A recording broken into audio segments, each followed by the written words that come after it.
ചേർത്തുകൊള്ളു. ഞാൻ പോകുന്ന ഇടത്തേക്കുള്ള വഴി നിങ്ങൾ അറിയുന്നു. തോമസ് അവനോട്, കർത്താവേ, നീ എവിടെ പോകുന്നു എന്ന് ഞങ്ങൾ അറിയുന്നില്ല, പിന്നെ വഴി എങ്ങനെ അറിയും എന്ന് പറഞ്ഞു. യേശു അവനോട്, ഞാൻ തന്നെ വഴിയും സത്യവും ജീവനുമാകുന്നു. ഞാൻ മുഖാന്തരമല്ലാതെ ആരും പിതാവിന്റെ അടുക്കൽ എത്തുന്നില്ല. നിങ്ങൾ എന്നെ അറിഞ്ഞുവെങ്കിൽ എന്റെ പിതാവിനെയും അറിയുമായിരുന്നു. ഇന്നു മുതൽ നിങ്ങൾ അവനെ അറിയുന്നു, അവനെ കണ്ടുപിരിക്കുന്നു എന്ന് പറഞ്ഞു. ഫിലിപ്പോസ് അവനോട്, കർത്താവേ, പിതാവിനെ ഞങ്ങൾക്ക് കാണിച്ചു തരണം, എന്നാൽ ഞങ്ങൾക്ക് മതി എന്ന് പറഞ്ഞു. യേശു അവനോട് പറഞ്ഞത്, ഞാൻ ഇത്രകാലം നിങ്ങളോട് കൂടി ഇരുന്നിട്ടും നീ എന്നെ അറിയുന്നില്ലയോ ഫിലിപ്പോസേ? എന്നെ കണ്ടവൻ പിതാവിനെ കണ്ടിരിക്കുന്നു. പിന്നെ പിതാവിനെ ഞങ്ങൾക്ക് കാണിച്ചു തരണമെന്ന് നീ പറയുന്നത് എങ്ങനെ? ഞാൻ പിതാവിലും പിതാവ് എന്നിലുമാകുന്നു എന്ന് നീ വിശ്വസിക്കുന്നില്ലയോ? ഞാൻ നിങ്ങളോട് പറയുന്ന വചനം സ്വയമായിട്ടല്ല സംസാരിക്കുന്നത്. പിതാവ് എന്നിൽ വസിച്ചുകൊണ്ട് തന്റെ പ്രവൃത്തി ചെയ്യുന്നു. ഞാൻ പിതാവിലും പിതാവ് എന്നിലും എന്ന് എന്നെ വിശ്വസിപ്പീൻ, അല്ലെങ്കിൽ പ്രവൃത്തി നിമിത്തം എന്നെ വിശ്വസിപ്പീൻ. ആമേൻ ആമേൻ ഞാൻ നിങ്ങളോട് പറയുന്നു, ഞാൻ ചെയ്യുന്ന പ്രവൃത്തി എന്നിൽ വിശ്വസിക്കുന്നവനും ചെയ്യും. ഞാൻ പിതാവിന്റെ അടുക്കൽ പോകുന്നതുകൊണ്ട് അതിൽ വലിയതും അവൻ ചെയ്യും. നിങ്ങൾ എന്റെ നാമത്തിൽ അപേക്ഷിക്കുന്നതൊക്കെയും പിതാവ് പുത്രനിൽ മഹത്വപ്പെടുത്തേണ്ടതിന് ഞാൻ ചെയ്തു തരും. നിങ്ങൾ എന്റെ നാമത്തിൽ എന്നോട് അപേക്ഷിക്കുന്നതൊക്കെയും ഞാൻ ചെയ്തു തരും. നിങ്ങൾ എന്നെ സ്നേഹിക്കുന്നുവെങ്കിൽ എന്റെ കൽപ്പനകളെ കാത്തുകൊള്ളൂ. എന്നാൽ ഞാൻ പിതാവിനോട് ചോദിക്കും, അവൻ സത്യത്തിന്റെ ആത്മാവ് എന്ന മറ്റൊരു കാര്യസ്ഥനെ നിങ്ങളോട് കൂടി ഇരിക്കേണ്ടതിന് നിങ്ങൾക്ക് തരും. ലോകം അവനെ കാണുകയോ അറിയുകയോ ചെയ്യാകിയാൽ അതിന് അവനെ ലഭിപ്പാൻ കഴിയുകയില്ല. നിങ്ങളോ അവൻ നിങ്ങളോട് കൂടി വസിക്കുകയും നിങ്ങളിൽ ഇരിക്കുകയും ചെയ്യുന്നത് കൊണ്ട് അവനെ അറിയുന്നു. ഞാൻ നിങ്ങളെ അനാഥരായി വിടുകയില്ല. ഞാൻ നിങ്ങളുടെ അടുക്കൽ വരും. കുറഞ്ഞു വന്നു കഴിഞ്ഞാൽ ലോകം എന്നെ കാണുകയില്ല, നിങ്ങളോ എന്നെ കാണും. ഞാൻ ജീവിക്കുന്നത് കൊണ്ട് നിങ്ങളും ജീവിക്കും. ഞാൻ എന്റെ പിതാവിലും നിങ്ങൾ എന്നിലും ഞാൻ നിങ്ങളിലും എന്ന് നിങ്ങൾ അന്ന് അറിയും. എന്റെ കൽപ്പനകൾ ലഭിച്ചു പ്രമാണിക്കുന്നവൻ എന്നെ സ്നേഹിക്കുന്നവനാകുന്നു. എന്നെ സ്നേഹിക്കുന്നവൻ എന്റെ പിതാവ് സ്നേഹിക്കുന്നു. ഞാനും അവനെ സ്നേഹിച്ച് അവന് എന്നെ വെളിപ്പെടുത്തുന്നു. കാര്യം, നമ്മൾ കരയുകയും നിലവിളിക്കുകയും നമ്മുടെ വേദന കൊണ്ടുണ്ടാകുന്ന പ്രകടനങ്ങൾ, നമ്മുടെ ഉള്ളിലുണ്ടാകുന്ന പ്രയാസങ്ങൾ പുറത്തേക്ക് വരുന്നത് കരച്ചിൽ കൂടിയാണ്. മാതാവുമായിട്ടുള്ള അഭേദ്യമായുള്ള ബന്ധം, മാതാവ് ഞങ്ങളെ പോറ്റിപ്പുലർത്തിയ കരുതിയ ആ നാളുകളൊക്കെ ഇപ്പോൾ മനസ്സിൻ്റെ ഉള്ളിലേക്ക് കടന്നു വരുമ്പോൾ ആ ഉള്ളിലുണ്ടാകുന്ന വികാരം പുറത്തേക്ക് വരുന്നതാണ് കരച്ചിൽ, അല്ലെങ്കിൽ വിഷമം. പക്ഷെങ്കിൽ വിശുദ്ധ വചനം നമ്മെ ഓർപ്പിക്കുന്നത്, പ്രത്യാശയില്ലാത്ത മറ്റുള്ളവരെ പോലെ ദുഃഖിക്കരുത്. ആരാണ് മറ്റുള്ളവർ? ദൈവത്തിൽ വിശ്വാസമില്ലാതെ ജാതികളായിട്ട് ആയിരിക്കുന്ന ആളുകൾ, ജീവനുള്ള ദൈവത്തെ അല്ലെങ്കിൽ ആ വചനത്തെ വേണ്ടവണ്ണം ഉൾക്കൊള്ളാതിരിക്കുകയും ദൈവസ്നേഹത്തിൽ പിൻപറ്റാതിരിക്കുകയും ഇരിക്കുന്ന ഒരുപറ്റം ആളുകളെ പോലെ അലമുറയിട്ട് നിലവിളിക്കുവാൻ വേണ്ടിയല്ല ഈ കർത്താവ് ഇന്നത്തെ ദിവസം നമ്മെപ്പറ്റി ആഗ്രഹിക്കുന്നത്. ഇന്ന് ഒരു വാക്യം മാത്രം ഞാൻ എടുത്തുകൊണ്ട് ഈ ഭാഗം അവസാനിപ്പിക്കാൻ ആഗ്രഹിക്കുന്നു. വെളിപ്പാട് പുസ്തകം 14-ാം അധ്യായം 13-ാം വാക്യം. ഞാൻ സ്വർഗത്തിൽ നിന്നൊരു ശബ്ദം കേട്ടു, അത് പറഞ്ഞത്, എഴുതുക, ഇന്നു മുതൽ കർത്താവിൽ മരിക്കുന്ന മൃതന്മാർ ഭാഗ്യവന്മാർ. അതേവർ തങ്ങളുടെ പ്രയത്നങ്ങളിൽ നിന്ന് വിശ്രമിക്കേണ്ടതാകുന്നു, അവരുടെ പ്രവൃത്തി അവരെ പിന്തുടരുന്നു എന്ന് ആത്മാവ് പറയുന്നു.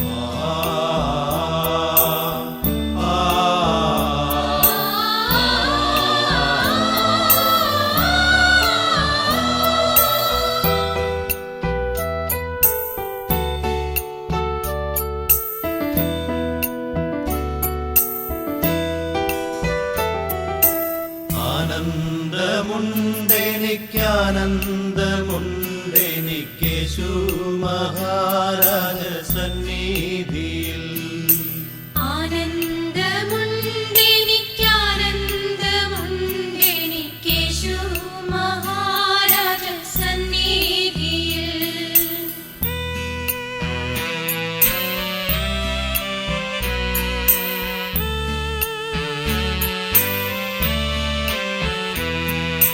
ലോകം എനിക്കൊരു ശാശ്വതമല്ലെന്ന് സ്നേഹം നിറഞ്ഞേശു ചൊല്ലിയിട്ടുണ്ട്. സ്വലോക നാട്ടുകാർക്കിക്ഷീതിയിൽ പല കഷ്ടസങ്കടങ്ങൾ വന്നിടുന്നു. കർത്താവേ, നീ എന്റെ സങ്കേതമാകയ ഉള്ളിൽ മനക്ലേശം ലേശമില്ല. വിശ്വാസ വാസക്കപ്പലിൽ സ്വപൂരം ചേരുവാൻ ചുക്കാൻ പിടിക്കണേ പൊന്നുനാഥ.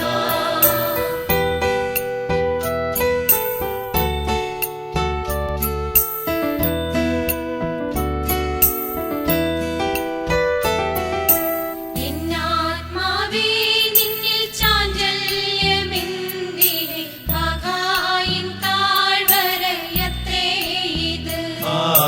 സിയോൻ പുരി തന്നിൽ വേഗം നമുക്കെത്തിട്ടാനന്ദ കണ്ണുനീർ വീഴ്ത്തിയിടാമേ.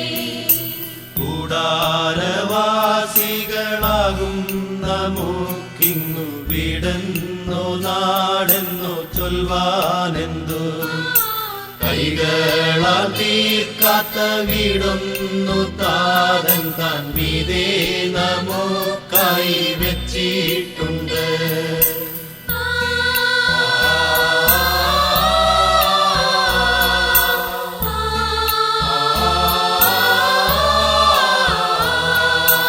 ഭാരം പ്രയാസങ്ങളേറും വനദേശത്താകുലാത്മാവിൽ വന്നിടുകിൽ.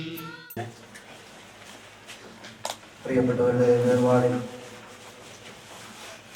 പ്രിയ മക്കളും സഹോദരങ്ങളും ബന്ധുക്കളും ചാർച്ചക്കാരും സഭാവിശ്വാസികളും ജനിച്ചത് മാനുഷികമായിരിക്കുന്ന അവസ്ഥയിൽ ജനിക്കപ്പെട്ടു എങ്കിലും അരുമനാഥനാകുന്ന കർത്താവായ യേശു ക്രിസ്തു നിക്കോദിമോസിനോട് പറഞ്ഞതുപോലെ നീ വെള്ളത്താലും ആത്മാവിനാലും വീണ്ടും ജനിക്കുന്നില്ല എങ്കിൽ ദൈവരാജ്യം അവകാശമാക്കുവാൻ കഴിയുകയില്ല എന്നുള്ള തിരുവചനത്തിന്റെ സത്യങ്ങളെ മനസ്സിലാക്കി ക്രിസ്തുവിൽ ജനിക്കപ്പെട്ടതുകൊണ്ട് ക്രിസ്തുവിൽ ജീവിച്ചു, ക്രിസ്തുവിൽ മരിക്കുവാൻ ഇടയായിച്ചു.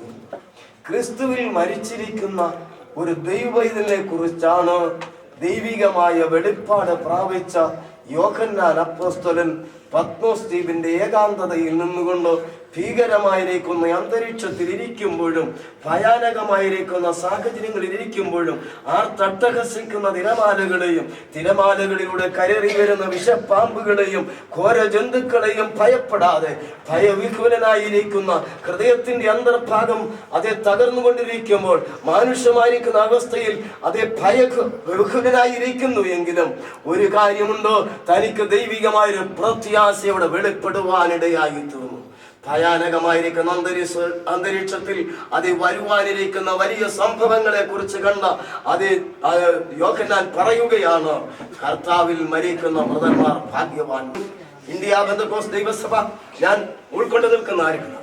ഇന്ത്യ ബന്ധക്കോസ് ദൈവസഭ കറുകച്ചാൽ സെൻട്രൽ കുമ്പിക്കാപ്പുഴ ലോക്കൽ ചർച്ചിന്റെയും ഇതിനോട് ചേർന്ന് ദൈവത്തെ ആരാധിച്ചു കൊണ്ടിരിക്കുന്ന ദൈവജനത്തിന്റെയും ഞങ്ങളോട് ചേർന്ന് കർത്താവിന്റെ നാമയിൽ വ്യാപൃതരായിരിക്കുന്ന കർത്തദാസന്മാരുടെയും നാമത്തിലും അതേ തടത്തിൽ കുടുംബത്തിന്റെ നാമത്തിൽ ആയിരിക്കുന്നു പ്രത്യേകമായിരിക്കുന്ന ആ ദുഃഖത്തിൽ പങ്കുചേരുകയും പ്രത്യേകമായിരിക്കുന്ന ദൈവിക പ്രത്യാശ ദൈവമക്കളെ അറിയിച്ചുകൊണ്ടും എന്റെ വാക്കുകളെ ഉപസംഹരിക്കുന്നു. ദൈവമായ കർത്താവ് നമ്മെ സഹായിക്കുമാറാകട്ടെ. നമ്മുടെ കണ്ണുകളെ ഒരു നിമിഷം അടയ്ക്കുക. സഭയാ കുടുംബങ്ങളെ, ബന്ധുമിത്രാദികളെ, ചർച്ചക്കാരെ, പ്രിയപ്പെട്ടവരെ എല്ലാവരെയും തിരുക്കരങ്ങളിൽ ഏൽപ്പിച്ച് ഞങ്ങൾ പ്രാർത്ഥിക്കുന്നു. ഇന്ന് പകൽക്കാലം എല്ലാവരെയും കർത്താവ് ആശ്വസിപ്പിക്കുമാറാകണം. അവരുടെ ഹൃദയത്തിന്റെ ഭാരത്തെ സ്വർഗത്തിലെ ദൈവം അകറ്റുമാറാകണമേ. ഇവിടെ ആശ്വാസത്തിന്റെ ഗാനങ്ങൾ ആലപിക്കുന്ന പ്രിയപ്പെട്ടവരെ കർത്താവ് പിന്നെയും ബലപ്പെടുത്തണം, ശക്തീകരിക്കണം. പുതിയ ബലത്താൽ അവരെ നിറച്ചുകൊള്ളുമാറാകണമേ.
ചെയ്ത കർമ്മങ്ങൾക്കൊത്തപ്പോൾ ശീഘ്രമായി പ്രാപിക്കാൻ ലോകം വിട്ടിടുന്നു.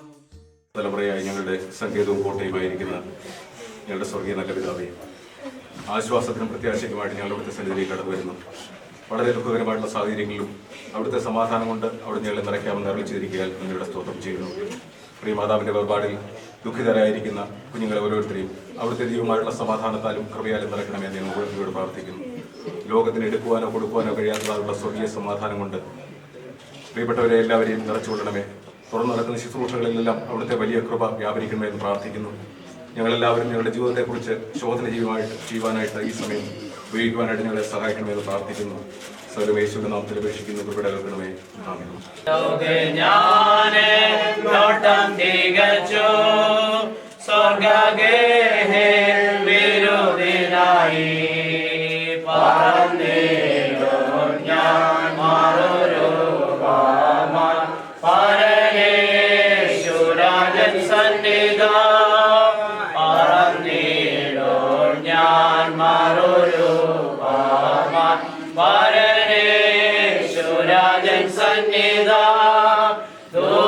ദൂതസംഗമാകവേ എന്നെ എതിരേൽക്കുവാൻ സദാ സന്നദ്ധരായി നീന്തിടുന്നേ.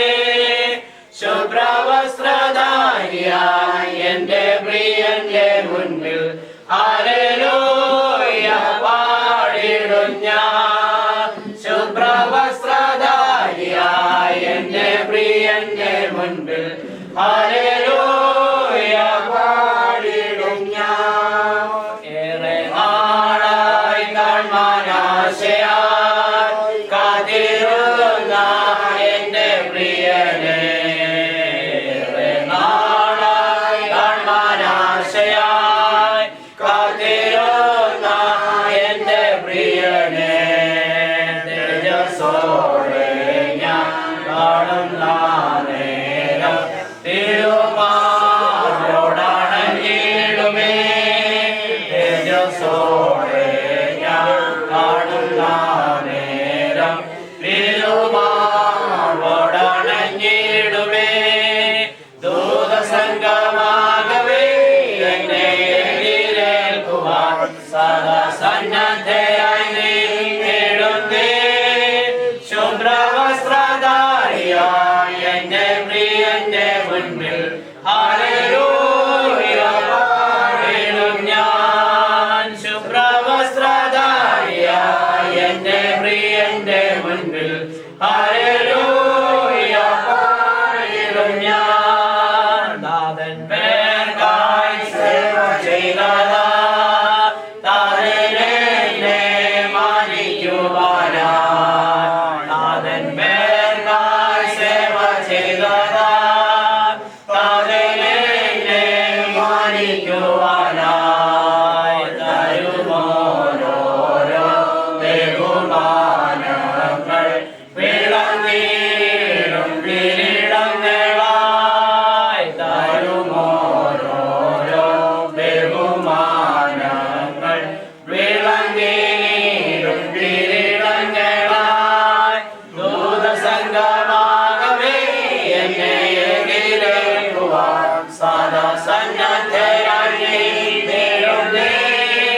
ശുഭ്രവസ്ത്രധാരിയായി എന്റെ പ്രിയന്റെ മുൻപിൽ ഹല്ലേലൂയ പാടിടും ഞാൻ.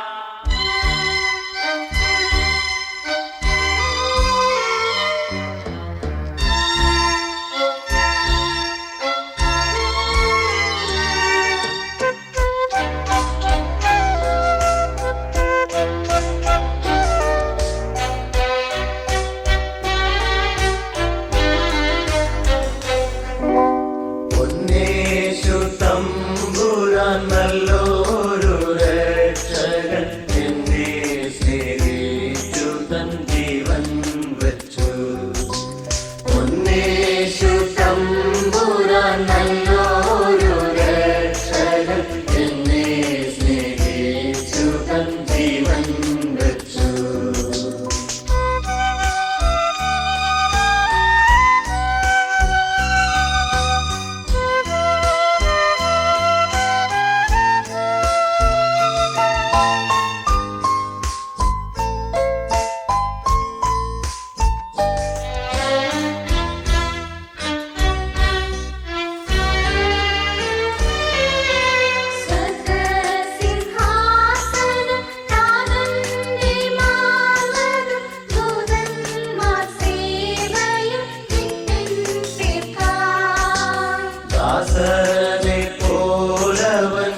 മാതാവിൻ്റെ വേർപാടിലെ ദുഃഖത്തിലായിരിക്കുന്ന ഈ ഭവനത്തിലേക്ക് കടന്നു വന്ന് ഭവനത്തിൻ്റെ ദുഃഖത്തിൽ പങ്കുചേരുവാനും സകല ആശ്വാസവും നൽകുന്ന കർത്താവ് എല്ലാ ആശ്വാസങ്ങളും ഈ കുടുംബത്തിന് നൽകുവാൻ തക്കവണ്ണം ദൈവസന്നിധിയിൽ പ്രാർത്ഥിക്കുവാൻ ദൈവം സഹായിക്കുന്നതിനായി സ്തോത്രം. ഞാൻ എവിടെ എത്തുവാനായിട്ട് ഇടയായത് പ്രിയ സഹോദരി ലിസി ഞങ്ങളുടെ സ്വന്തം നാട്ടുകാരിയാണ്. ആ കുടുംബവുമായിട്ടുള്ള ബന്ധവും ആത്മീയ ബന്ധവും ഈ പ്രിയ മാതാവിൻ്റെ വേർപാടിനോടുള്ള ബന്ധത്തിൽ എത്തുവാനായിട്ടിടയായി. പിന്നെ സഹോദരൻ ബാബു സഹോദരനെ ഓർത്ത് ഞാൻ ദൈവത്തെ സ്തുതിക്കുന്നു. കർത്താവ് കൊടുത്തതായ ആയുസ്സിനായി പ്രിയ മാതാവിനെ ഓർത്ത് ദൈവത്തെ സ്തുതിക്കുകയാണ്. ദൈവവചനം നമുക്ക് പ്രത്യാശ നൽകുകയാണ്.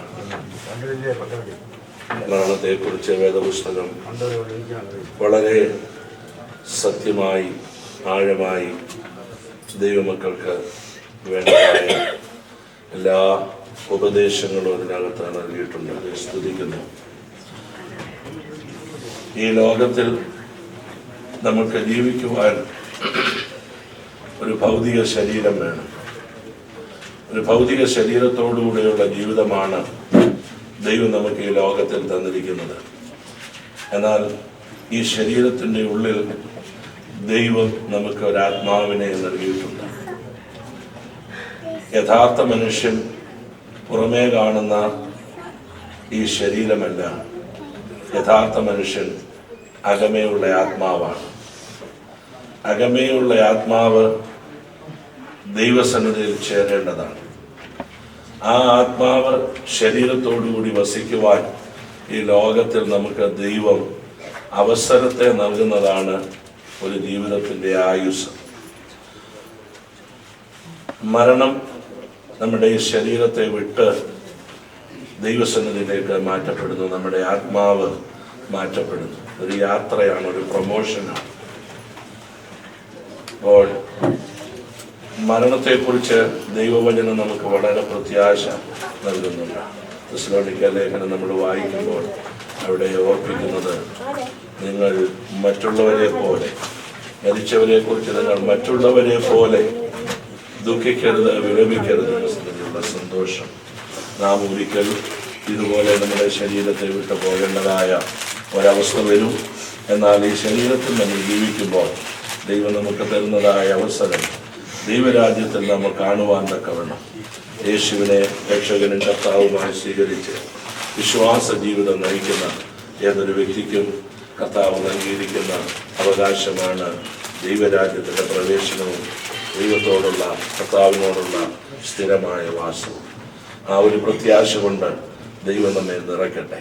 അതുകൊണ്ട് പ്രിയ അമ്മച്ചിയുടെ വേർപാടിൽ ദുഃഖിക്കുന്ന ഈ ഭവനത്തോട് ദൈവവചനത്തിൽ നിന്നും എനിക്ക് ഓർപ്പിക്കുവാനായിട്ടുള്ളത് ആശ്വാസങ്ങളുടെ തീരമായ, ഇമ്പങ്ങളുടെ പകുതീസയായ കർത്താവിൻ്റെ സന്നിധിയിലേക്ക് ഒരു പ്രമോഷൻ ലഭിച്ച് പ്രിയ മാതാവ് മാറ്റപ്പെട്ടിരിക്കുകയാണ്. ഈ ലോകത്തിലെ കഷ്ടമൊന്നും ഇനി തന്നെ ഏൽക്കുകയില്ല. ആമേൻ. ആത്മാവ് നിത്യതയുടെ തീരങ്ങളിലേക്ക് ആമേൻ പോയി. ഇനി ശേഷിക്കുന്നത് നമുക്ക് കൊടുക്കുവാനുള്ള ഒരു നല്ല യാത്രയെന്ന് മാത്രമാണ്. മണ്ണിൽ നിന്നെടുത്തു അത് മണ്ണിലേക്ക് തിരികെ കൊടുക്കുവാനായിട്ടുള്ള ഒരു ശുശ്രൂഷ അവശേഷിച്ചിരിക്കുന്നു. അത് ഏറ്റവും അനുഗ്രഹമായി നടക്കട്ടെ. ദുഃഖത്തിലായിരിക്കുന്ന മക്കളെയും മരുമക്കളെയും കൊച്ചുമക്കളെയും കുടുംബവുമായി ബന്ധപ്പെട്ട എല്ലാ ജനത്തെയും കർത്താവ് തൻ്റെ വചനത്താൽ ആശ്വസിപ്പിക്കട്ടെ. നിത്യമായ സമാധാനം കർത്താവ് നിറയ്ക്കട്ടെ. ഈ കുടുംബത്തിൻ്റെ ദുഃഖത്തിൽ പങ്കുചേരുകയും ദൈവത്തിലുള്ള സകല ആശ്വാസങ്ങളും പ്രാർത്ഥനകളും പ്രത്യാശയും ഈ കുടുംബത്തോട് ആമേൻ ഞാൻ ശുശ്രൂഷിക്കുന്ന ദൈവസഭയുടെ പേരിലും എൻ്റെ കുടുംബത്തിൽ